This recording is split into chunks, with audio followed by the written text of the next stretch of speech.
Boa noite, pessoal. Começa agora mais um Léo Estopa ao vivo. Eu queria agradecer a todos vocês pelas participações. Eu queria pedir você para compartilhar para a gente aumentar o alcance. Isso faz realmente uma diferença muito grande. Hoje eu estou tentando fazer um teste de transmissão simultânea no Facebook e no YouTube. Estou tentando transmitir também na página Dilma Resistente. Vou tentar voltar a transmitir em várias páginas ao mesmo tempo. Tentei isso uma vez, começou a dar problema, comecei a tomar muito couro, mas eu quero ver se agora eu começo a transmitir em várias páginas para tentar aumentar o alcance. Então eu gostaria de pedir você, se estiver assistindo tanto no YouTube quanto no Facebook, se você estiver assistindo no Facebook, compartilhe com seus amigos, convide pessoas para participarem dessa transmissão. Se você estiver assistindo no YouTube, eu peço que você compartilhe também. Jogue o link aí nos grupos de WhatsApp, nos grupos de Twitter. Isso é muito fácil e faz uma diferença muito grande para a gente aumentar o alcance dessas transmissões. Hoje eu vou falar com vocês sobre temas complexos, principalmente porque eu trago avaliações um pouco diferentes das avaliações convencionais da imprensa.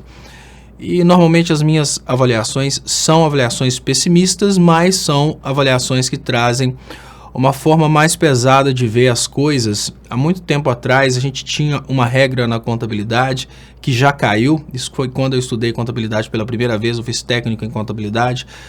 Agora, fazendo o curso bacharel em contabilidade, eu percebi que essa regra caiu, que é a regra de você fazer a avaliação contábil levando em conta a existência de um prejuízo que talvez não exista. Ou seja, você se prepara para um prejuízo maior, você dá mais valor aos débitos do que aos créditos, isso na linguagem popular, né? Você dá mais valor para o que você deve, então supervalora o que você deve e você acaba diminuindo o que você tem para receber. Hoje isso não existe mais, mas serve para contextualizar um pouco do que está acontecendo no Brasil. Nós precisamos parar de supervalorizar as possibilidades de tudo dar certo e a gente precisa olhar um pouco para frente para ver o que pode dar errado também. Isso não é ser pessimista, isso é antever as possibilidades de falha. Se a gente tivesse tido um pouco mais de visão a respeito das estratégias do bolsonarismo, talvez o Bolsonaro não seria presidente hoje. No entanto, a gente tinha um otimismo muito grande. Por causa desse extremo otimismo, aconteceu o que aconteceu. E hoje eu vou mostrar para vocês que o discurso do Bolsonaro, que está sendo ridicularizado por todo o campo progressista, ele não é tão ridículo assim para os eleitores do Bolsonaro. E é por isso que eu trago essa ilustração de que aos porcos resta comida de porcos. Então, quem acha que os porcos estão insatisfeitos com a comida dos porcos é porque provou comida de porco e não gostou de comida de porco. Mas o detalhe é que comida de porco é para porco. E o discurso do Bolsonaro é para seguidor do Bolsonaro, é para eleitor do Bolsonaro. Deixa eu agradecer aqui os comentários que estão chegando. Deixa eu trazer para vocês aqui. Está um pouco desconfigurado aqui. É só o tempo de configurar e colocar tudo para funcionar direitinho, mas os monitores eles bagunçaram. Deixa eu trazer aqui agora do lado de cá. Só estou configurando os monitores e já falo e já volto ao assunto. Isso acontece às vezes. Tá ali? Deixa eu agradecer. Superchat aqui de O Aleph. Léo, o Bozo deu capim radioativo para o gado de extrema direita na ONU. Nem Chernobyl seria tão devastador. Capim radioativo foi pesado. Muito obrigado, Gilmar Ferreira, que fala Bozo defecou na ONU. Depois Gilmar Ferreira fala Trump cagou e andou pro Bozo. No mesmo hotel, nem bom dia falou. Lambe-botas. Então, obrigado aos primeiros superchats da noite. Queria lembrar que você pode ajudar meu trabalho também através das contas bancárias que estão anunciadas aí nas descrições desse vídeo. Deixa eu acertar aqui a telinha aqui, que agora que eu vi que estava bagunçado. Então vou trazer aqui mais uma vez. Muito obrigado, Gilmar Ferreira. Muito obrigado, Gilmar Ferreira aqui de novo. E o último que chegou, que eu não estou conseguindo voltar nele, que é o do O Aleph. Muito obrigado, pessoal, pelos superchats. Então, voltando. Eu gostaria de mostrar para vocês um pouco de como a imprensa enxerga o discurso do Bozo e gostaria de chamar a atenção de vocês para uma coisa que eu tenho um medo muito grande. Que mais uma vez a gente continue ridicularizando o inimigo, que mais uma vez a gente continue simplesmente achando que ali existem idiotas e na verdade ali existem pessoas que têm consciência que aqui existem idiotas. E eu não estou falando de vocês, mas nós precisamos concordar que existem sim idiotas no Brasil e em poucos segundos eu trago um idiota. Mas antes de trazer para vocês, antes de oferecer a vocês um idiota, deixa eu trazer para vocês a matéria que saiu no Brasil 247 a respeito do Bolsonaro. Lembrando, eu trabalho no Brasil 247 e eu tenho uma visão um pouco diferente a respeito dessa matéria. E a matéria aqui diz: vexame global, Bolsonaro ataca outros países, exalta a ditadura e bajula EUA na ONU. No momento mais constrangedor da história diplomática do Brasil, Jair Bolsonaro fez discurso que envergonha o país na abertura da Assembleia Geral da ONU. Então, essa é a visão do Brasil 247 a respeito do discurso do Bolsonaro. Agora, eu queria que vocês observassem qual que é a visão de um eleitor do Bolsonaro a respeito do discurso do Bolsonaro. Deixa eu agradecer, muito obrigado Marcos Gomes pelo superchat, muito importante para o crescimento dos canais, mas eu queria trazer para vocês o que fala o Marcos Eduardo. Segundo Marcos Eduardo, o presidente não mereceu só palmas, mas o Tocantins inteiro. E o Marcos Eduardo diz: foi lá na ONU que a Dilma quis estocar o vento. E o Marcos Eduardo diz: ela mitou. Marcos Eduardo diz: Bolsonaro não notou, mesmo não. Dilma sim. Provavelmente ele queria dizer mitou. Eu queria agradecer Cookie no Leite aqui, eu não li no meio para que não parecer que a mensagem do Cookie no Leite seria a mesma mensagem do Marcos Eduardo, até porque está na mesma cor, mas muito obrigado. Ele fala boa noite, Léo, Rondonópolis MT, Lula livre presente. E muito obrigado aqui também, Marcos Gomes, pela participação. Por que eu trago para vocês o Marcos Eduardo? Marcos Eduardo foi uma das primeiras pessoas a participarem aqui no canal Leonardo Estopa. Primeiro foi o Jonathan Oliveira, mano, boa noite Léo, boa noite Jonathan. E como vocês podem ver, a posição do Marcos Eduardo, ela é uma posição fantástica no sentido de avaliarmos como que é a percepção da maioria. Isso é que é o grande problema.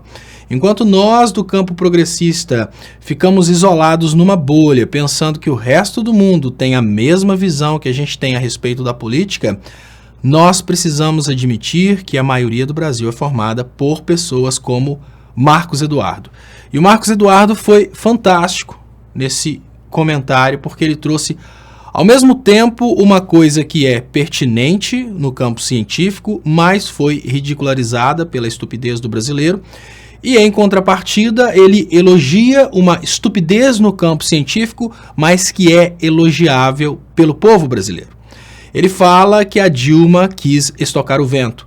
E o discurso da Dilma a respeito de políticas energéticas, do qual o MBL extraiu aquele pedacinho de estocar o vento e conseguiu convencer o Marcos Eduardo que ela estava errada, é um discurso perfeito do início ao fim, é um discurso totalmente coerente com políticas energéticas, com geração de energia, é um discurso que você consegue perceber que do início ao fim a Dilma está discursando e do início ao fim ela faz um discurso que a gente não consegue ver nenhuma pessoa do campo científico, ou seja, o discurso da Dilma, você não consegue encontrar um engenheiro eletricista que faça qualquer crítica.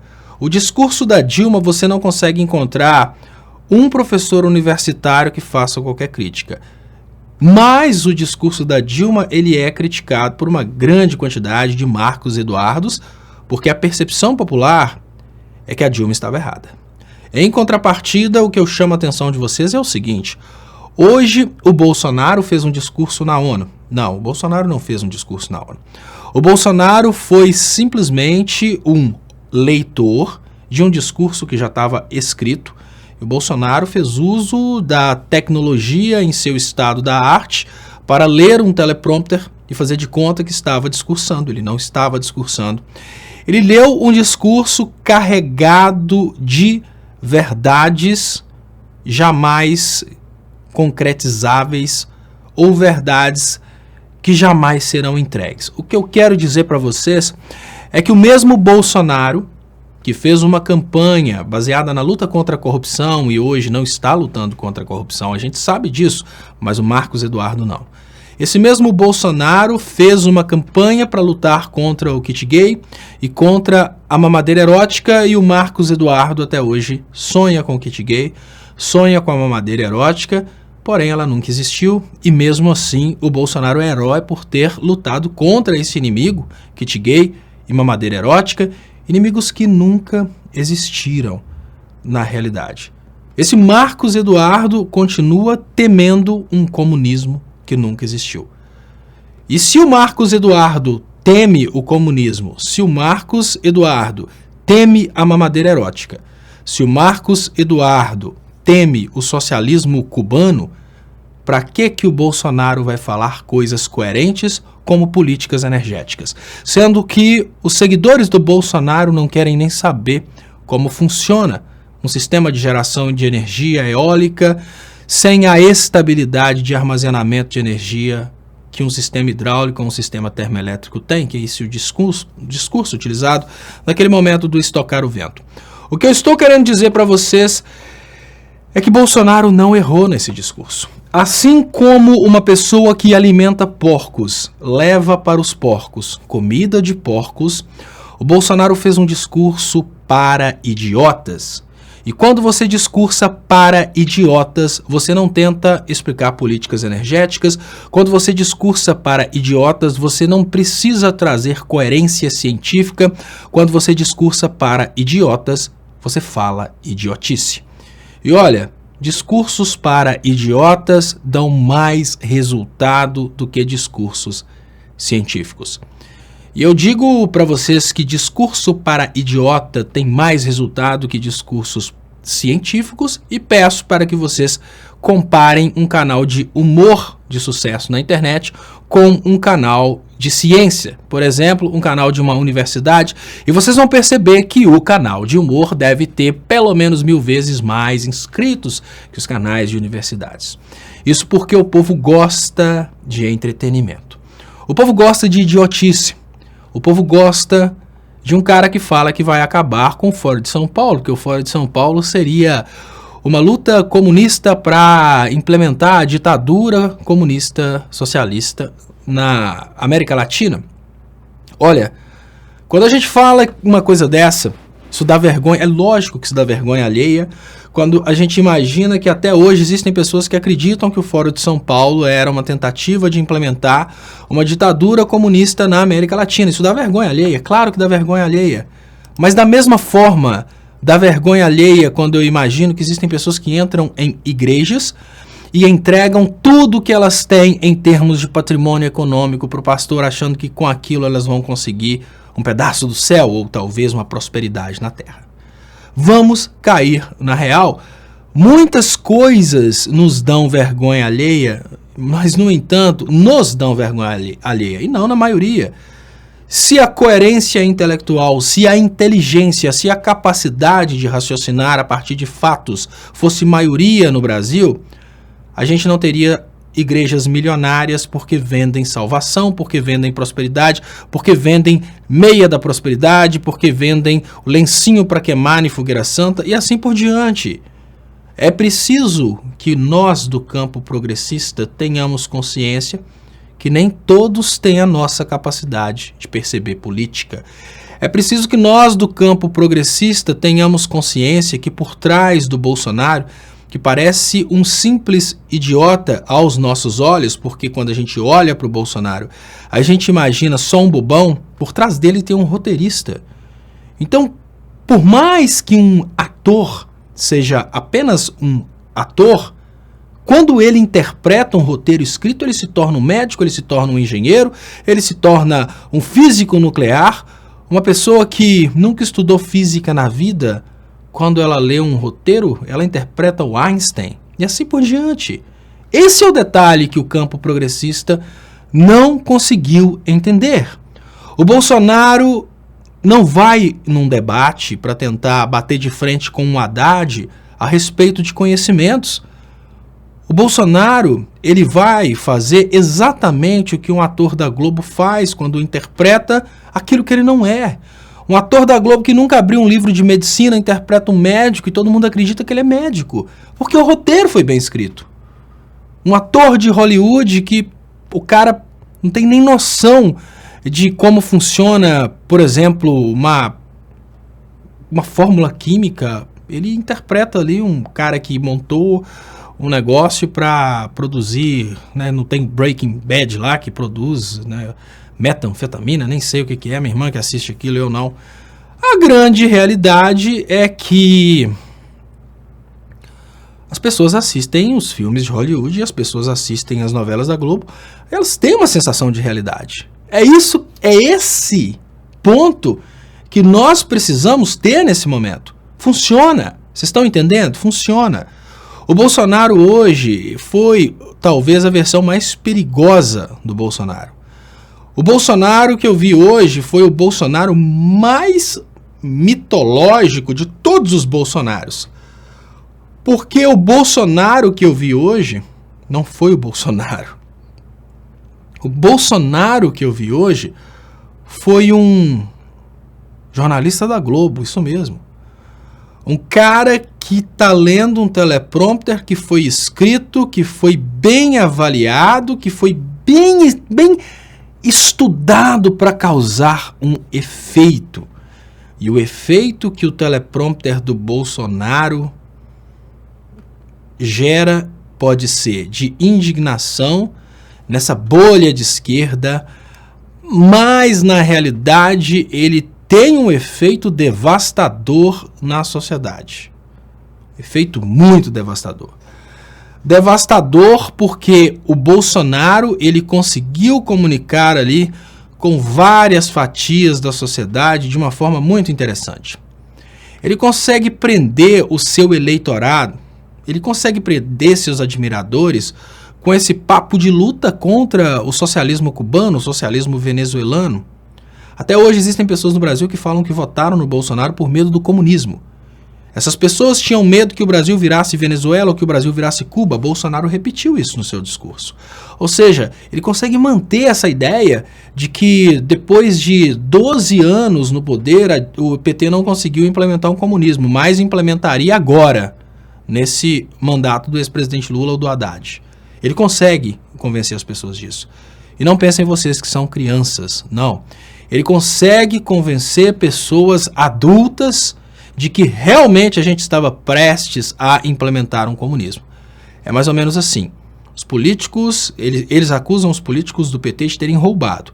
Então eles acusam os políticos do PT de terem roubado durante todo esse tempo para agora dividirem tudo que roubaram com os outros através de um comunismo. Por mais que seja incoerente, funciona. Funciona, e eu digo para vocês, é muito importante termos noção de com quem estamos falando. E a partir de avaliarmos com quem estamos falando, a gente precisa avaliar que determinadas pessoas não estão aí para coerência, porque elas não têm a capacidade de perceber a coerência. Determinadas pessoas não têm a capacidade de perceber que estão sendo enganadas. E quando eu penso numa pessoa como o Marcos Eduardo, que é o que eu trouxe aqui logo no início, eu gostaria de chamar a atenção de vocês por um detalhe. Imaginem vocês que você, com todo o seu conhecimento a respeito da curvatura da Terra, entre em debate com um terraplanista. Porém, esse debate com um terraplanista vai acontecer na frente de uma criança de 6, 5, 4 anos. E eu te pergunto, você imagina que você vai conseguir vencer o terraplanista na percepção dessa criança? Não. Por mais que você tenha razão a respeito da curvatura da Terra, o terraplanista vai vencer o debate. Não é porque você é menor. É porque o conhecimento daquela criança não é o suficiente para entender que você está certo. Então, num debate a respeito da curvatura da Terra, para uma criança de 5, 6 anos de idade, o terraplanista vai vencer. E é a partir desse raciocínio que eu chamo a atenção de vocês. A nossa sociedade, em termos de conhecimento, ciências políticas, economia, a nossa sociedade pode ser comparada a uma criança de 6 anos de idade. Quando eu falo isso, eu falo, o Marcos Eduardo, ele pode ser comparado a uma criança de 6 anos de idade em relação às teorias terraplanistas. Por quê? Porque a visão superficial, a falta de capacidade de uma criança entender que tem muitos elementos envolvidos na formação de um planeta, e esses elementos acabam formando uma circunferência, né, um quase círculo, a criança não tem todos os elementos para conseguir compreender isso a partir da razão. Da mesma forma, uma criança, em termos de ciências políticas, que pode ter de 5 anos de idade até 60, 70, quando a pessoa não tem amadurecimento suficiente para entender o que está acontecendo, por exemplo, Marcos Eduardo, que eu trouxe aqui logo no início, essa pessoa é convencida sim de que o Brasil ia implementar uma ditadura cubana. Essa pessoa é convencível. Essa pessoa acredita mesmo nessa coisa de que o comunismo ia pegar o Brasil. E a nossa visão de que tudo isso é um absurdo, a nossa tranquilidade de que o Foro de São Paulo é um absurdo, a nossa tranquilidade de que o Bolsonaro foi ridículo no discurso, a nossa tranquilidade de que todo mundo consegue perceber que o Bolsonaro foi ridículo, é o que faz o Bolsonaro fazer sucesso. Nós temos uma tranquilidade a respeito de uma população extremamente carente de informação e conhecimento, e a nossa tranquilidade nos faz errar, porque a gente quer enxergar a sociedade brasileira como uma sociedade que tem o acesso ao conhecimento que a gente tem. E não é assim. Dentro da sociedade brasileira nós temos uma maioria que acredita no que o Bolsonaro falou. E a forma como as coisas foram trazidas no discurso é uma forma tão coerente, mas tão coerente, que elegeu um presidente da República. A forma como as coisas foram trazidas no discurso do Bolsonaro é tão bem amarradinha, mas tão bem amarradinha, que eu vou contar para vocês uma coisa. A minha pós-graduação em jornalismo político, já deve ter 4 anos que eu fiz a minha pós-graduação em jornalismo político. Se vocês procurarem a minha pós-graduação em jornalismo político, vocês vão encontrar o mesmo discurso a respeito dos índios e da Amazônia. Isso é uma coisa que se fala no Brasil há muito tempo. Então, o que eu falo com vocês é: precisamos ter consciência que não é todo o Brasil que tem consciência. Precisamos ter consciência que, assim como Marcos Eduardo acredita que o Bolsonaro mitou e a Dilma, que deu bobeira quando ela falou de socar o vento, existem várias pessoas ao redor do Brasil que não têm um nível de consciência suficiente para entender quem está certo e quem está errado. Nós precisamos entender que no Brasil as pessoas hoje, elas têm uma pobreza intelectual tão grande que elas acreditam naquilo que elas querem acreditar. E é muito bom acreditar no Bolsonaro se você não sabe quem é o Bolsonaro. Qual foram as propostas do Bolsonaro para o Brasil nesse discurso da ONU, pessoal? É uma proposta linda de desenvolvimento. É uma proposta maravilhosa. A gente só não acredita nessa proposta porque a gente sabe de onde ela está vindo. É muito importante ter esse tipo de conhecimento. E agora olha que interessante. O João Garcia fala: o choro é livre, a teta tá secando. E eu falo com vocês, eu tenho que concordar com o João Garcia. O choro é livre, a teta tá secando. PIB caindo, crescimento, olha, emprego caindo, ganho, toda a população brasileira está ganhando menos do que antes, ou seja, poder de compra diminuindo, desemprego estratosférico, indústria fechando. Eu preciso concordar, ele só não percebe o que ele está falando. Ele vem, obviamente, de uma intenção de tentar me desqualificar, né, tentando dizer que o trabalho que eu faço é um trabalho relacionado a algum dinheiro recebido diretamente do PT, né, que é isso que eles pensam, mas, no entanto, ele não percebe que a frase dele faz sentido, só está fora de contexto. O choro é livre, sim, podemos chorar, porque o desemprego só está aumentando, o poder de compra só está diminuindo, a indústria está acabando e a atividade brasileira que antes era concentrada nas cidades, ela está indo para o campo. O Brasil está acabando, não é só a teta que está secando, o Brasil está secando. Só que quando a gente percebe que tem pessoas que acham mesmo que o que está acontecendo é um ataque contra apenas os partidos dos trabalhadores, as pessoas não estão percebendo que a coisa é muito maior. É um reposicionamento geopolítico que eu acho que nenhum país sofreu no mundo. O que está acontecendo com o Brasil hoje é uma coisa que só acontece com países que sofrem guerra militar direta. Olha, é só um Iraque, depois de uma invasão dos Estados Unidos, conseguiu cair tanto. O processo de desindustrialização que o Brasil sofreu é uma coisa só após uma guerra. E mesmo assim, temos pessoas como João Garcia que não conseguem perceber o que está acontecendo e que acham mesmo que o trabalho que eu estou fazendo aqui é um trabalho para evitar que a minha teta seque, né? Tipo, porque realmente eu tenho um ganho extraordinário do PT, quando o PT estava no poder, João Garcia, eu era eletricista na Inglaterra. Só talvez você não saiba disso, mas eu estava trabalhando de eletricista na Inglaterra. E aí, peraí, que teta é essa? Eu nem fazia vídeos. Eu comecei a fazer vídeos quando rolou o golpe. Que teta é essa? Não seria melhor eu ir para o outro lado? Mas aí vocês conseguem perceber. O que aconteceu? Por que todos eles acham que existe uma teta? Desqualificação do emissor é um outro ponto importantíssimo que a gente precisa tocar nesse momento. Eles conseguiram desqualificar todo o emissor. Quando é um artista de televisão que fala que o Bolsonaro está errado, mas é por causa da Lei Rouanet. O Felipe Neto, no final das contas, se posicionou contra o Bolsonaro. Porque o Bolsonaro vai fazer o dólar cair. Então ele e a Kéfera não querem o Bolsonaro, porque senão o dólar vai cair, eles recebem dólar. Olha, nós estamos menosprezando o maior poder de comunicação que já surgiu no Brasil desde o momento em que o Brasil foi invadido pelos portugueses.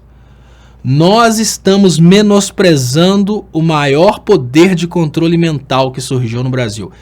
E esse poder é tão grande que dentro desse poder, Bolsonaro é somente um personagem. O golpe no Brasil é uma coisa muito maior do que o Bolsonaro. A presidência do Brasil hoje é algo muito maior do que o Bolsonaro. As pessoas olham para o Jornal Nacional, as pessoas que não têm nem noção, né, as pessoas mais humildes, olham para o Jornal Nacional e fazem uma associação da Rede Globo com o William Bonner. A gente sabe que o William Bonner é somente a boca que fala os interesses da família Marinho. Nós sabemos que por trás do William Bonner existe a família Marinho, mas acreditem, tem brasileiros que acham que o William Bonner é o dono da Globo. E quando você pensa em Globo, normalmente você pensa imediatamente no William Bonner, porque é a boca que fala as notícias na Globo. Mas a gente sabe que existe a família Marinho por trás do William Bonner. O brasileiro precisa entender que o Bolsonaro é somente o William Bonner da presidência da República. Por trás dele tem toda uma estrutura de poder e é preciso que o brasileiro entenda que existem cérebros pensantes e que a presidência do Bolsonaro não é só um idiota que está lá falando bobeira, não. As pessoas precisam entender que todos os movimentos na presidência da República, por mais que pareçam movimentos de idiotice, são movimentos friamente calculados. E são tão friamente calculados que conseguem manipular pessoas como João Garcia, conseguem manipular pessoas como Tony Conceição, conseguem manipular muitos idiotas que estão aí apoiando o Bolsonaro. E eu volto a dizer, as pessoas apoiam o Bolsonaro porque a capacidade dessas pessoas de perceberem política é muito pequena. E eu volto a fazer um desafio para vocês. Tentem debater a circunferência da Terra. E eu faço um desafio ainda maior. Coloque um professor universitário, coloque um professor de, seja do que for, né? astrofísica, coloca um professor universitário com doutorado e um terraplanista para debaterem a circunferência da Terra. Coloque os dois juntos e coloque uma criança de 6 anos. No final do debate, pergunte para a criança de 6 anos quem ganhou o debate. Olha, o professor universitário ele vai ter um linguajar tão alto em relação à criança e os terraplanistas vão estar tão adequados para aquele público infantil que o terraplanista vai vencer o debate. Por mais que possa parecer absurdo, o terraplanista vai vencer. Por quê? Porque o terraplanista ele conversa a língua que a criança de 6 anos quer ouvir. Da mesma forma, o Bolsonaro tem trazido um discurso que é compatível com a maioria do povo brasileiro e fala o que a maioria do povo brasileiro quer ouvir. É preciso ter consciência desse detalhe. Sem prestar atenção nesse detalhe, o campo progressista vai nadar, nadar, nadar e morrer na praia. Porque a nossa certeza de estarmos certos acaba colocando a gente sempre numa situação de estarmos derrotados. Porque na política não é o certo que é eleito, é o que tem mais votos. Isso é o mais importante. Lembrem-se, a live de hoje se inicia com o rapaz criticando a Dilma por estocar o vento, ou seja, ele critica uma coisa que é plenamente possível, que é plenamente aceitável, um discurso plenamente aceitável, um discurso coerente do início ao fim, e eu volto a dizer, eu não falo que é coerente como um comentarista político, eu sou engenheiro eletricista, eu sou pós-graduado em engenharia elétrica, e sou pós-graduado exatamente em geração, transmissão e distribuição de energia, sistemas elétricos de potência. Então eu digo, o discurso da Dilma sobre energia ele foi coerente do início ao fim.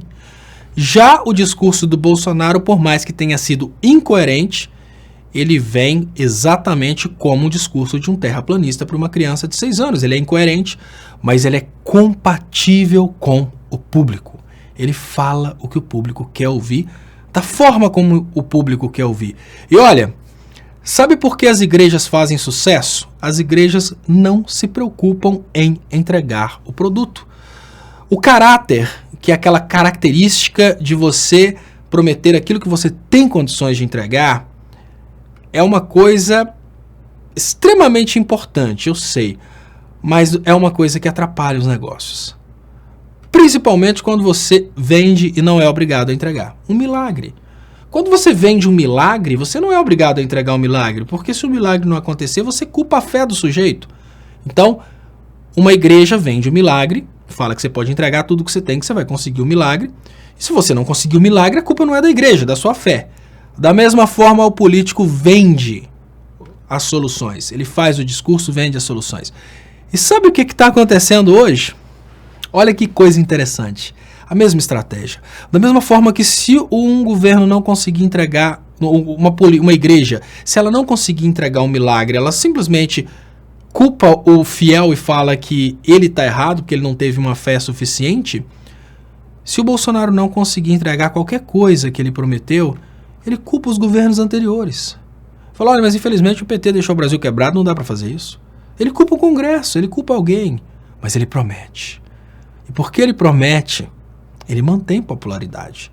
O discurso da ONU vai ajudar o Bolsonaro, porque o discurso da ONU foi uma oportunidade para o Bolsonaro trazer um discurso mais afiado, um discurso mais bonitinho, falar mais uma vez que o Lula foi condenado por corrupção e a gente sabe muito bem o que aconteceu. Mas ele fala o que o povo dele quer ouvir. Deixa eu agradecer aqui, muito obrigado. Recaval Marduk, Léo Bozo vai passar logo logo. E ele será tão lembrado quanto o governo Collor. Regina Mas, você é perfeito na análise do discurso do Bozo na ONU. Muito obrigado, Regina Mas. Eu queria agradecer muito vocês pelas ajudas, pelas mensagens. Eu queria lembrar vocês que estão no Facebook, vocês podem compartilhar aí para a gente aumentar o alcance. Podem vir depois aqui participar também no YouTube, onde as mensagens estão aqui rodando. E eu queria que quem puder aí, né, obviamente quem puder ajudar, tem as contas bancárias que estão anunciadas aí também nas descrições do vídeo. Eu tô vendo aqui que tem uma galera, né? E o Ternobil pergunta aqui, ó. Ternobil, que é um eleitor do Bolsonaro, né, que participa muito aqui da live, pergunta, eu vou ler de uma forma um pouco diferente, tá, Ternobil? Onde você viu vexame? Isso é o mais importante. Olha que interessante. Olha a oportunidade que ele nos dá. Deixa eu ler o superchat aqui do Tarraf antes. Muito obrigado. Ulisses Tarraf. Bozo cai assim que os países começarem a boicotar nosso agronegócio. Ulisses Tarraf. Muito obrigado, Recaval Marduk também, mais uma vez aqui. E olha que interessante. Ternobil pergunta, né, lendo um pouco diferente, tá, Ternobil? Você me desculpe. Onde você viu vexame? Então, vejam bem. Eu vi vexame em vários pontos, mas aí que está o detalhe. Eu vi vexame onde eu vejo vexame, e não onde qualquer um teria condição de ver o vexame. Por exemplo, eu vejo vexame quando ele desqualifica os médicos cubanos. Qual que é o critério que o Bolsonaro, um analfabeto com diploma, qual o critério que ele tem para avaliar se os médicos cubanos são ou não médicos? Qual o critério que ele tem para avaliar isso? Então, no momento que, num discurso na ONU, o Bolsonaro ataca a medicina cubana, que é respeitada no mundo inteiro, ele deu um vexame ideológico estúpido. Cuba tem um modelo de democracia que tem suas peculiaridades. Por exemplo, não sei se vocês sabem, mas nos Estados Unidos o modelo lá é modelo de delegados eleitorais. O Trump não teve a maioria dos votos. Assim, se você pega o voto do povo, o Trump perdeu. Isso. Mas o modelo de eleição nos Estados Unidos segue uma determinada regra, e dentro da regra dos Estados Unidos, a maioria do voto do povo não é o que elege um candidato. E dentro dessa regra, o Trump venceu. O que significa que, se fosse para avaliar com os critérios nossos, o Bolsonaro teria que dizer que o Trump não foi eleito democraticamente. Mas não, ele fala de Cuba. Cuba tem as regras de Cuba de democracia. Olha, os Estados Unidos enviaram jornalistas para a Venezuela. Os jornalistas dos Estados Unidos na Venezuela denunciaram para o povo americano que o Guaidó não tem maioria na Venezuela, que tudo o que está acontecendo na Venezuela é por causa do petróleo. Isso nas vozes de jornalistas americanos que foram na Venezuela e viram de perto o golpe que os Estados Unidos estavam tentando fazer na Venezuela. Mas o Bolsonaro continua dizendo que a Venezuela não foi eleita democraticamente. Então isso para mim é um vexame. Mas por que isso não é um vexame para Ternobil, para outros Marcos Eduardos? Obviamente isso não é um vexame para eles, porque eles acreditam na versão do Bolsonaro. E é por isso que eu chamo a atenção de vocês. O discurso do Bolsonaro é relativo. Quando o Bolsonaro chega e desqualifica os médicos cubanos e desqualifica o modelo de educação de Cuba, que é um modelo, obviamente, cada país tem o seu modelo de educação. Por exemplo, eu me formei em Ciências Políticas e Economia na Inglaterra. Lá na Inglaterra, quando você atinge um certo nível salarial, o governo faz exatamente o que faz o governo cubano. Ele retira uma parte do seu dinheiro para você pagar os seus estudos. Alguém já viu o Bolsonaro criticando o modelo de financiamento educacional da Inglaterra? Não. O modelo cubano, que retira parte do salário do médico cubano, mas em contrapartida dá para todo cubano o direito de fazer medicina gratuita, ele é criticado pelo Bolsonaro. Aí eu vou perguntar para vocês aqui, será que nós todos brasileiros temos o direito de frequentar um hospital universitário e fazermos um curso de medicina? Não, a gente sabe que isso é uma coisa reservada para a elite brasileira, né? Então, no momento que o Bolsonaro chega, Ternobil, dentro de uma organização onde existem pessoas que sabem da verdade e faz uma crítica às regras de um país soberano. Cuba é um país soberano, Cuba tem suas regras. No momento que o Bolsonaro chega lá e faz crítica a essas regras, ele está dando vexame, mas para você ele não está dando vexame. Porque você prefere acreditar que os médicos cubanos não são médicos de verdade, são terroristas cubanos.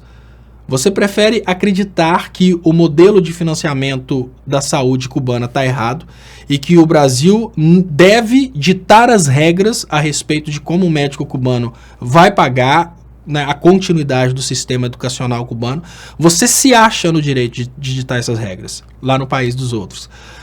Quando ele fala da democracia na Venezuela, o povo da Venezuela escolheu o presidente, mas você acha que o presidente tem que ser o escolhido pelos Estados Unidos e não pelo povo venezuelano. Então, o perigo está aí. Lá dentro da ONU foi um vexame, lá dentro da ONU as pessoas perceberam que ele estava falando idiotices, mas fora da ONU tem pessoas que acham que o que ele estava falando era a coisa certa. O que é o Fórum de São Paulo? Da mesma forma que existem conferências terraplanistas ao redor do mundo e não há nenhuma possibilidade de uma conferência terraplanista contratar algum tipo de serviço de achatamento da Terra. Vocês já pensaram? Se uma conferência terraplanista mandasse achatar o planeta e transformar a Terra em realmente plana? Não tem possibilidade disso acontecer. Da mesma forma que não há possibilidade disso acontecer, uma reunião de pessoas que almejam uma sociedade mais justa não vai transformar os países em países socialistas. Sabe por quê? Porque acima do poder político existe... Olha, no Brasil não tem mais a democracia. Mas quando a gente pensa na América Latina, acima do poder político existe o poder do povo e o poder das elites. Então, só de imaginar a possibilidade de um presidente cogitar tomar o patrimônio dos bancos e implementar uma ditadura... Olha, um governo não implementa ditadura. Quem implementa ditadura é uma revolução. Então, só de falar que existe um foro de governos oficiais que querem implementar uma ditadura, só aí você já vê uma estupidez. Então, no momento que o Bolsonaro chega lá na ONU e fala que o Foro de São Paulo era uma tentativa de implementar uma ditadura socialista, ele está passando ridículo. As pessoas lá sabem que é ridículo, mas elas sabem que o que ele está fazendo é dar lavagem aos porcos. As pessoas sabem que o que ele está fazendo é enganar bobo. Então será que o Bolsonaro está dando vexame? Não, o Bolsonaro está passando o Brasil como vexame. Porque olha, da mesma forma que eu tenho feito várias comparações, quando a gente vê um pastor tomando a geladeira de um fiel e deixando o fiel em casa sem geladeira, a gente não olha para aquele pastor e fala que o pastor está dando vexame. A gente fica com raiva daquele pastor, porque o pastor está dando tombo. Quem está passando vexame é o fiel que está entregando. Então, quando o Bolsonaro faz um discurso daquele, o vexame não é do Bolsonaro. O Bolsonaro, num discurso daquele, ele é como um pastor que está tomando o patrimônio do fiel. Ele é o espertalhão que, através de mentiras, consegue conquistar o idiota. E quem que é que está passando vexame? Somos nós. É o povo brasileiro que acredita no que o Bolsonaro está falando. Isso é importante, porque não pensem vocês que as pessoas lá na ONU vão acreditar que realmente o PT gostaria de implementar uma ditadura comunista e esperou 12 anos para implementar só depois de 12 anos. Tipo, teve um poder total. O Lula saiu com 87% de aprovação. Aí, em vez de implementar uma ditadura comunista com 87% de aprovação, se o Lula quisesse uma reeleição depois do segundo mandato, com certeza ele teria. Ele conseguiria estar no poder até hoje se ele quisesse realmente fazer igual o Putin fez na Rússia, mas, no entanto, ele não quis. Mas ele queria implementar uma ditadura comunista, né? Vocês acham que quem vai cair numa história dessa? Vocês acham que os embaixadores e os chefes de Estado presentes lá na Organização das Nações Unidas acreditariam mesmo nisso? Não. Eles sabem que isso é pega idiota. Eles sabem que isso é coisa para idiotizar Ternobius e Marcos Eduardos. Então, o vexame é de quem? O vexame é do pastor que pede a geladeira ou do fiel que fica sem geladeira em casa e entrega a geladeira? O vexame é seu, Ternobil. O vexame é seu, Marcos Eduardo. É de quem acredita nisso. Então, quando o Bolsonaro parte para essa conversa de que a Amazônia precisa tornar-se produtiva, o Bolsonaro marca um super gol. Por quê? Porque ele toca no coração das pessoas que acreditam nele. São muitas pessoas que acreditam nele. A gente não quer acreditar nisso. A gente quer brigar e falar que o Bolsonaro é desacreditado. Mas não, tá aí, Ternobil, acredita nele. Quando ele fala que vai transformar a Amazônia num local produtivo, olha, ele fala coisa que, se tivesse sido dita por uma pessoa de confiança nossa, a gente estaria batendo palmas. Quando ele fala que, olha, a França e a Alemanha usam a metade do território deles para agricultura, nós usamos só 14%. A gente pensa, pô, mas peraí, a gente também quer usar 50% para agricultura. O cara tá certo, né? Então, o Bolsonaro marcou um gol ali no seu eleitorado. A gente não acredita nisso, a gente sabe que o que ele quer é liberar para os ruralistas. Mas isso é nós, gente, aqui, ó, nessa bolha de conhecimento. Vamos colocar que dentro do campo progressista, dentro de um Brasil de 207 milhões de pessoas, vamos colocar que 1 milhão tem consciência de que o Bolsonaro está prometendo todas essas coisas como sendo coisas boas para o Brasil, mas é só para a turminha dele. Se formos 1 milhão, seremos menos que 0,5% da população do Brasil. A gente não consegue eleger outro candidato. O que significa que o Bolsonaro, com esse discursinho, ele marca gols. E eu volto a dizer, se esse discurso a respeito da Amazônia improdutiva, a respeito de índios sendo utilizados por ONGs, se esse discurso tivesse vindo de outra pessoa, esse discurso teria me tocado. Eu volto a dizer, esse discurso está na minha primeira pós-graduação. Se vocês procurarem no LinkedIn, eu estou no LinkedIn, Leonardo Estopa no LinkedIn, peço que vocês procurem lá nas minhas formações, tem lá jornalismo político pela AVM, peço que vocês baixem o TCC que está lá, que é exatamente sobre essa questão de política energética, e procurem essa questão dos índios, está lá no meu TCC. Isso é uma coisa que é falada há muito tempo. Os índios foram colocados em lugares extremamente produtivos para evitar que o Brasil utilize esses lugares. Ou seja, ele busca coisas coerentes. Não pensem vocês que é ele que está dizendo isso. Ele nem sabia disso. São arquivos das Forças Armadas que estão sendo utilizados exatamente para que o Bolsonaro tenha fundamentação. Eu falo com vocês, o Bolsonaro não escreveu esse discurso. Falo mais uma vez. Da mesma forma que uma pessoa que nunca leu um livro de medicina e tomou bomba de biologia se torna ator e consegue virar um médico interpretando um roteiro escrito por alguém que entende, o Bolsonaro vira um presidente se ele interpretar um roteiro escrito por alguém que entende. O problema é que ele não vai presidir para nós. Esse é o detalhe que nós precisamos, nesse momento, ter consciência. E qual que é a saída? A saída é vacinar as pessoas contra a mentira. Não adianta a esquerda achar que ela vai conseguir tomar o poder de um povo besta. Porque o que a esquerda não percebeu é que não dá mais para tentar fazer o que fazia antes. Vamos tomar o eleitor pela barriga, vamos tomar o eleitor idiota, né, e vamos manter o eleitor idiota. Não. A esquerda precisa transformar o povo, potencializar o povo e julgar com verdades. Porque o lado de lá não tem verdades. A esquerda ainda pode julgar com verdades.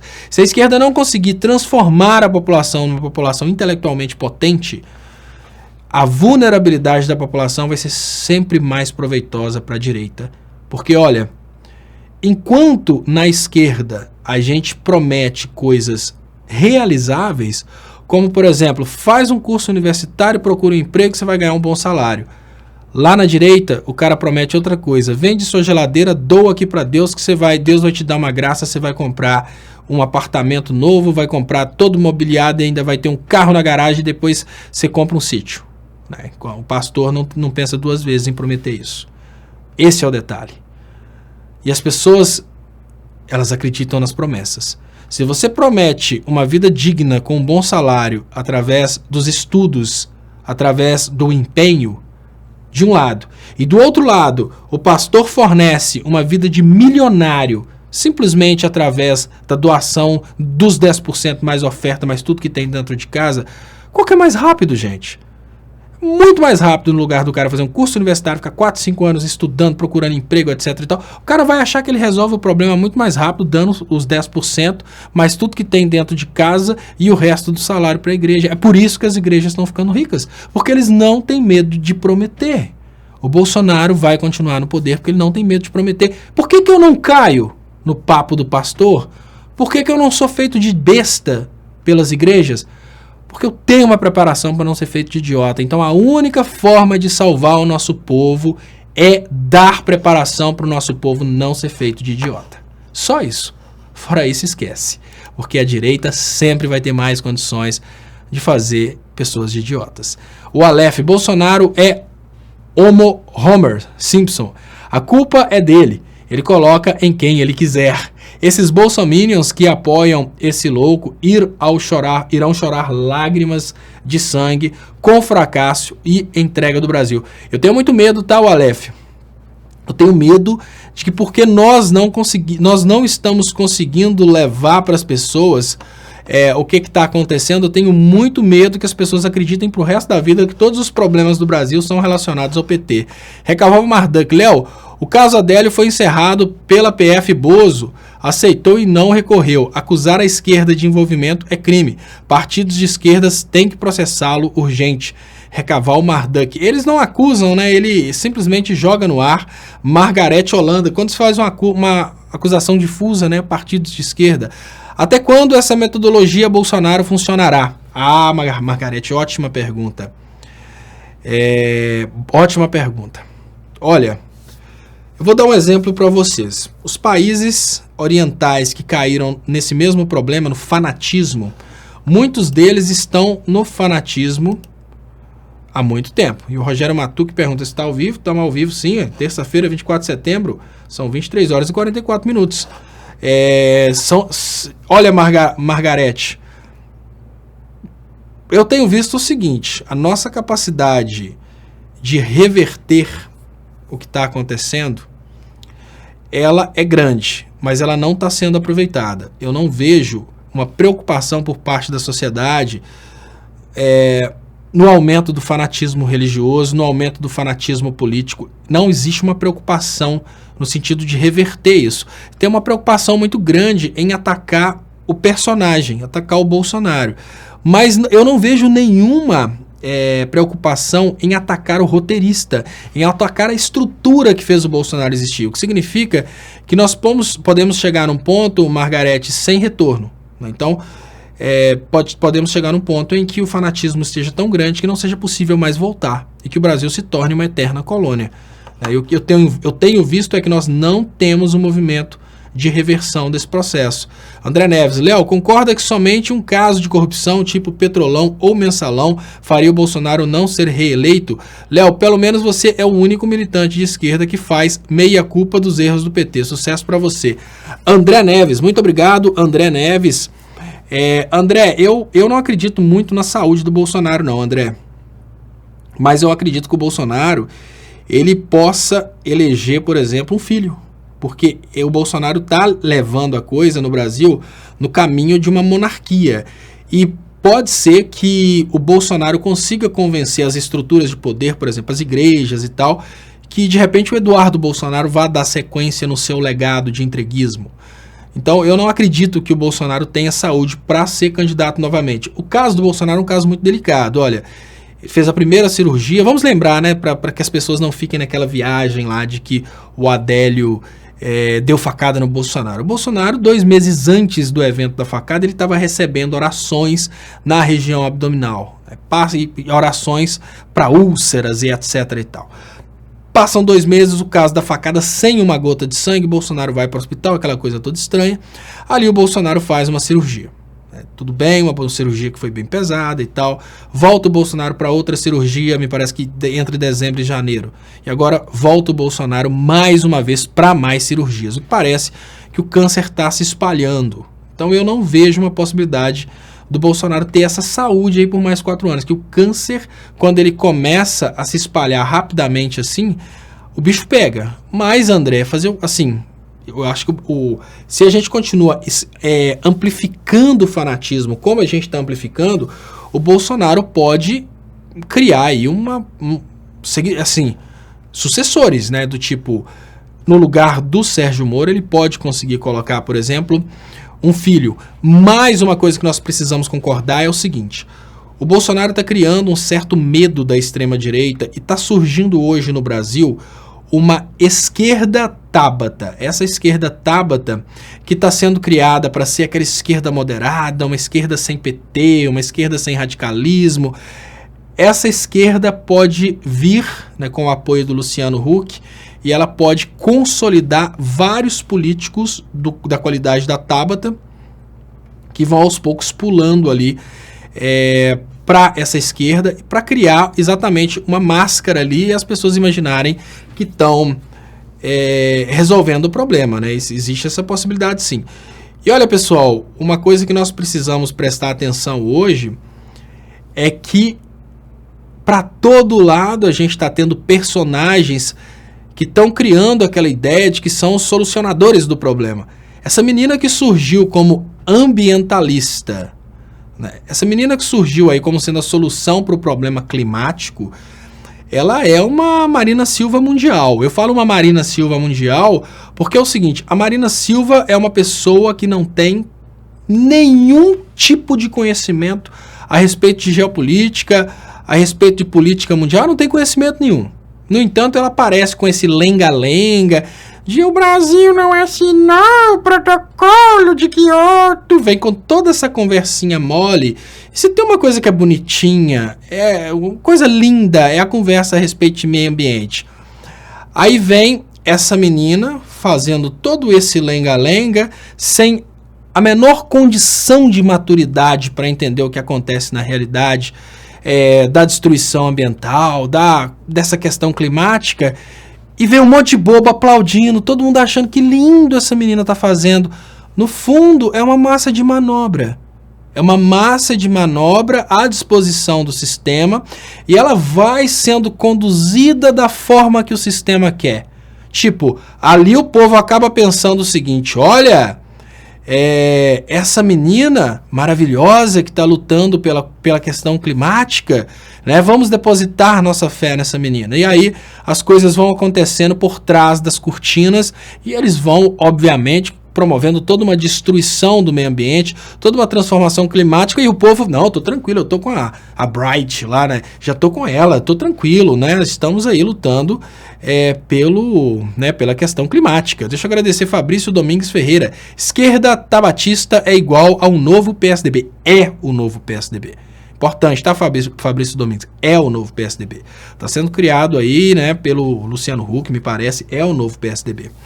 E olha, eu vou contar para vocês uma história de uma coisa que aconteceu no Brasil, só para vocês terem uma ideia de como essa estratégia é usada há muito tempo. Eu vou abrir para vocês aqui, ó. Todo mundo achou que isso aqui, ó, movimento gota d'água, todo mundo via esse movimento gota d'água como sendo uma coisa linda, né, como sendo uma luta pelos povos indígenas contra a construção de hidrelétricas. Todo mundo achou isso.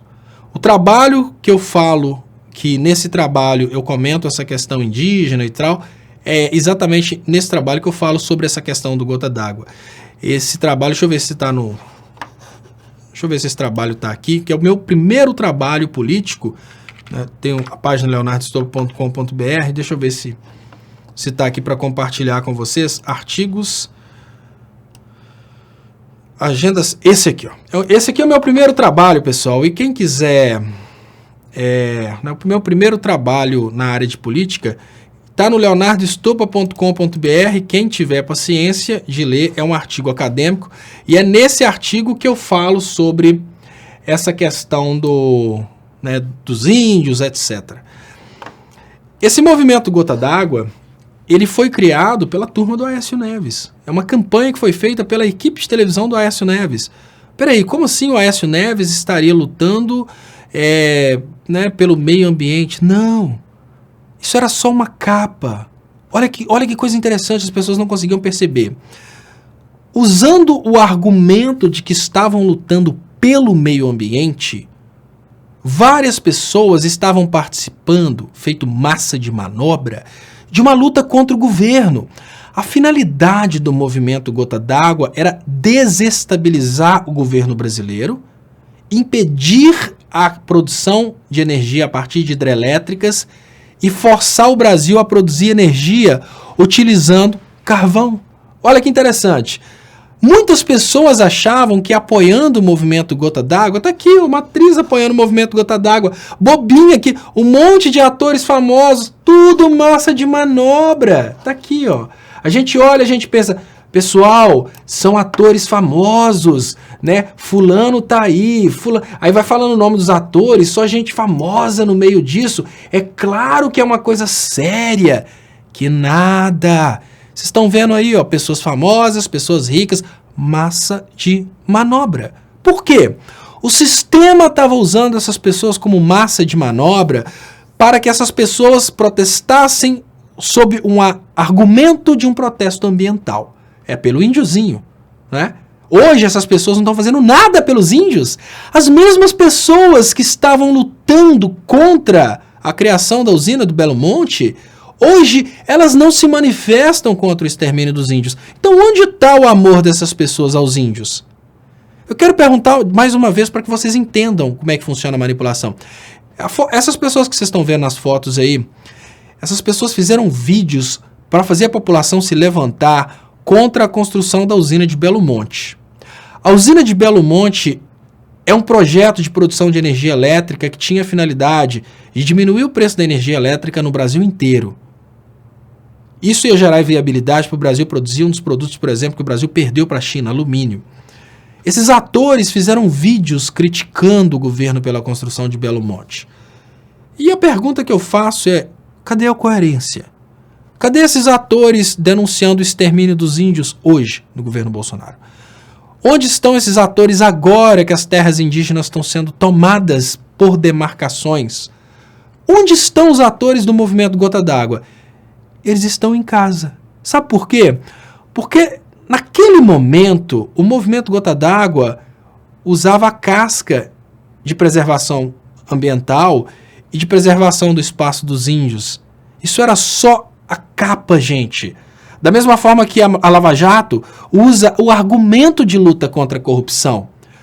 A intenção do movimento Gota d'Água era, primeiramente, desestabilizar o governo brasileiro. Primeiro ponto. Segundo ponto, tornar inviável qualquer empreendimento hidrelétrico. Ponto principal. Terceiro ponto. Demandar produção de energia a partir de carvão. Isso porque se você não produz com hidrelétricas, você tem que produzir com óleo ou com carvão. E no momento que a usina de Belo Monte estava sendo boicotada, várias usinas de carvão estavam sendo construídas. As usinas de carvão, elas são de particulares. Agora descobrimos que a família Bolsonaro está envolvida na produção de energia. Só para vocês terem uma ideia. E por que eu estou trazendo esse assunto? Porque hoje nós temos aí essa menina que está sendo feita de massa de manobra igual os atores da Globo. É uma pessoa igual um Kim Kataguiri, com uma capacidade de discurso muito grande, mas que não tem maturidade. O que essa menina sabe para que ela não seja feita de idiota? Ela é uma oradora.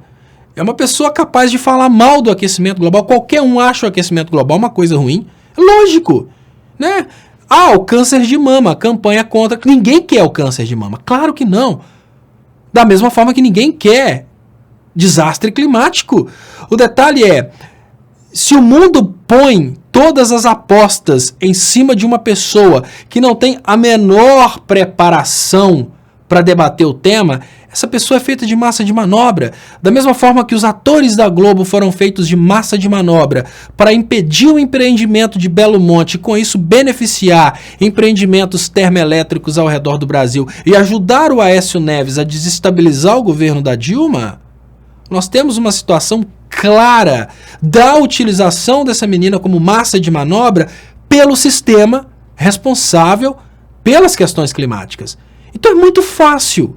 Olha, qual que é a responsabilidade dos problemas climáticos ao redor do mundo? A maior parte do problema climático ao redor do mundo reside em cima do consumo do petróleo, lógico. Mas essa menina não vai querer falar das petroleiras, ela vai falar do Brasil. É muito mais fácil essa menina falar das queimadas na Amazônia do que falar na quantidade de gás carbônico que é jogado na atmosfera por causa da queima de hidrocarbonetos e carvão. Por quê? Porque isso é o que falam com ela.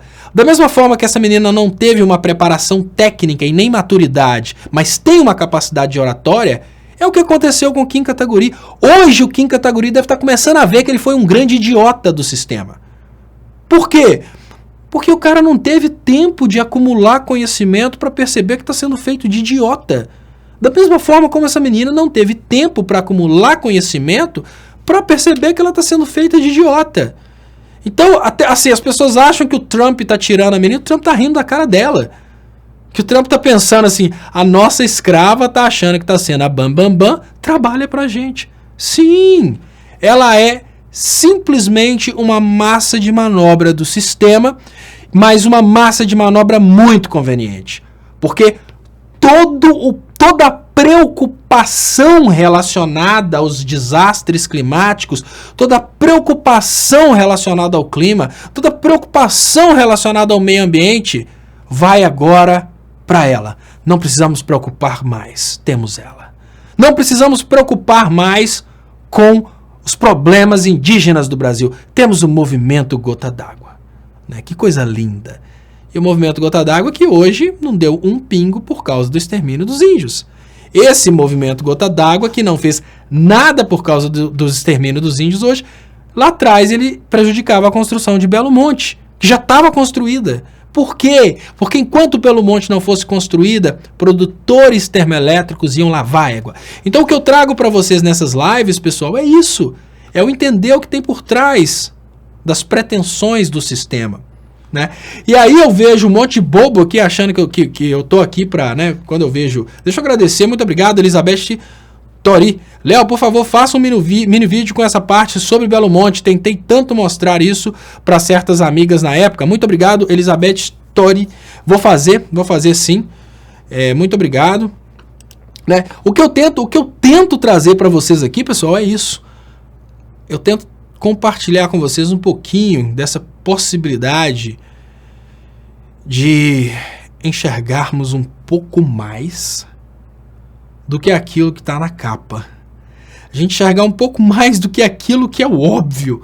Porque o óbvio, até o Tony Conceição consegue ver. O óbvio, até um corpo saudável vê. Nós não podemos nos limitar a Tony Conceição. Nós não podemos nos limitar a corpo saudável ou Ruth Mick. A gente precisa enxergar um pouco além. Né? E o que está acontecendo hoje é isso. Os nossos possíveis heróis não são heróis, são tábatas. São pessoas trazidas pelo sistema, cultivadas pelo sistema, manobradas pelo sistema. A Greta é uma pessoa fantástica, uma menina de 16 anos que está revolucionando a luta pelo clima. Como que ela está revolucionando? Esqueçam as petroleiras, vamos brigar com as queimadas na Amazônia. É tipo... qual que é o problema da preservação ambiental no Brasil? Esqueça o corte de árvores na Amazônia. Vamos brigar com a construção de Belo Monte. Né? Volto a perguntar. Onde estão os atores que lutavam pelos índios de Belo Monte? Eles eram massa de manobra, eles lutavam para desestabilizar o governo, eles lutavam para permitir que as termoelétricas produzissem. Não tem nada a ver com uma luta pelos índiozinhos. Né? Era só uma tentativa ali de agradar determinadas produtoras. É uma campanha contra a soberania energética brasileira. Eles estavam lá. Hoje que os índios estão sendo exterminados, eles estão em casa. Né? Então, convido vocês, atores, a mostrarem que eu estou errado e comecem, quem sabe vocês que fizeram tanta campanha pelo índiozinho de Belo Monte, quem sabe vocês se lembrem que hoje a situação está um pouco pior. Hoje são os índios ao redor de todo o Brasil que estão sendo exterminados por ruralistas e talvez vocês entendam que naquela época foram feitos de massa de manobra, mas hoje vocês podem fazer alguma coisa verdadeiramente importante para os índios brasileiros, né? Não apenas prejudicando a soberania energética do Brasil, como vocês fizeram no passado. Né? Mas enfim, eu queria lembrar vocês, pessoal, que vocês podem ajudar o meu trabalho através das contas bancárias que estão anunciadas nas descrições desse vídeo.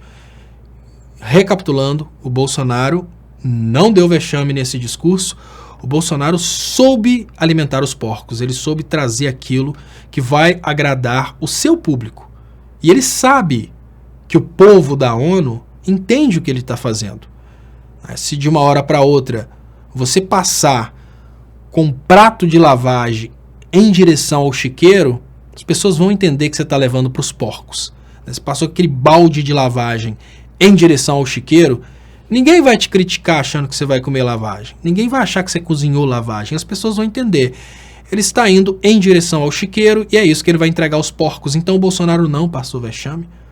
O Bolsonaro soube entregar lavagem aos seus porcos. E isso me preocupa muito. Porque a esquerda, no lugar de achar que o Bolsonaro deu vexame, ela deveria tirar os porcos do chiqueiro e apresentar para esses porcos algo diferente de lavagem e tirar esses porcos da condição de porcos. Mas não. A esquerda tenta oferecer uma lavagem de outra qualidade para manter essas pessoas como porcos. É por isso que eu faço uma crítica muito pesada nesse momento ao posicionamento do campo progressista. Sem educar o povo, o campo progressista não vai conquistar o povo. Porque as promessas da direita são sempre mais interessantes, né? Volto a dizer, é muito mais fácil você conquistar uma pessoa falando que se ela vender tudo que tem e doar para Jesus, ela vai ficar milionária, do que convencer uma pessoa de que se ela estudar 5 anos num curso universitário, ela vai melhorar de salário, né? A pessoa quer ficar rica agora. O eleitor do Bolsonaro, ele quer prosperidade agora. Os discursos do Bolsonaro prometem isso para ontem. Então vamos cair na real. Sem tirar as pessoas dessa condição de conhecer apenas a lavagem, as pessoas não vão deixar de ser porcos. Então é educar o povo, porque sem educar o povo não vai dar. O Bolsonaro sempre vai vencer. E achar que o Bolsonaro passou vexame é um grande erro nesse momento. Ele não passou vexame, ele soube entregar aquilo que o povo dele foi lá para ouvir. Então hoje o povo do Bolsonaro bate palmas para um discurso que não foi escrito pelo Bolsonaro, que foi lido pelo Bolsonaro, né? Um discurso que simplesmente foi trazido no momento certo, no local certo, e está dando muito certo. E eu garanto que o discurso do Bolsonaro vai aumentar a popularidade dele entre os porcos, infelizmente. E deixa eu lembrar vocês precisam se inscrever no canal do Estopa e no canal Leonardo Estopa. Precisam, porque eu preciso crescer o canal, por favor. Então, se você está aí no Facebook, compartilha aí, faz o canal crescer um pouquinho. Venham também aqui para o YouTube, né, o canal do Estopa e o canal Leonardo Estopa. Se um não estiver transmitindo, o outro tá, então se inscreva nos dois. Se bloquear um, tem o outro. Se um não mandar a notificação, o outro manda. E agora eu vou colocar para vocês a reprise da live de hoje, mas peço para vocês, por favor, compartilhem também a live de hoje. E lembrando, quem puder ajudar meu trabalho, tem as contas aí nas descrições desse vídeo. Se você quiser ajudar por cartão de crédito, tem o PayPal também, uma forma de você ajudar de qualquer lugar ao redor do mundo. Então fiquem com o vídeo que encerra todas as lives, aquele vídeo que chama atenção sobre os perigos da net. Depois entra aí a reprise da live de hoje. Muito obrigado e até mais. Aqui no Brasil, a gente tem uma prática muito cruel das empresas que instalam serviços de TV a cabo. Eles não fazem o aterramento do sistema de TV a cabo. O que isso normalmente tem causado no Brasil é a queima de aparelhos televisores, a queima de aparelhos ligados ao sistema de internet do provedor de internet. Por exemplo, a NET não instala o supressor de surtos que é necessário na entrada do sistema de TV a cabo. Da mesma forma que um raio pode cair e queimar um aparelho eletrônico, imaginem o que pode acontecer se uma criança estiver segurando o fio da TV a cabo exatamente no momento em que o raio cai. O que eu estou chamando a atenção de vocês é que o sistema de TV a cabo, como está sendo instalado pela NET em várias casas brasileiras, ele pode causar não apenas a queima dos aparelhos, como pode causar também a morte de pessoas. O que acontece é que na hora que o raio cai, uma indução eletrostática acontece naquele fio que está esticado. E ali, aquele fio recebe centenas de milhares de volts e quebra o isolamento do equipamento. Isso queima a televisão, isso queima os aparelhos conectados à internet e pior, se tiver uma pessoa, ela pode morrer. Por que ninguém fala a respeito disso no Brasil? Porque é muita grana que está em jogo. É muito mais fácil deixar as pessoas mais pobres morrerem sem saber o que está acontecendo do que denunciar uma empresa do tamanho da NET que ela está instalando o sistema sem a devida proteção, porque na hora que cai um raio e queima, eles averiguam e tentam dar barrigada e não pagar a indenização. A tendência natural do brasileiro é deixar para lá. Então eles não atendem, você vai deixando a coisa para lá até o momento em que você perde o direito de entrar na justiça contra eles, estatisticamente fica mais barato para eles desrespeitarem o Brasil do que atenderem adequadamente. Aí que entram as agências regulamentadoras para exigirem essa condição de segurança. No Brasil eles têm um lobby muito forte e isso não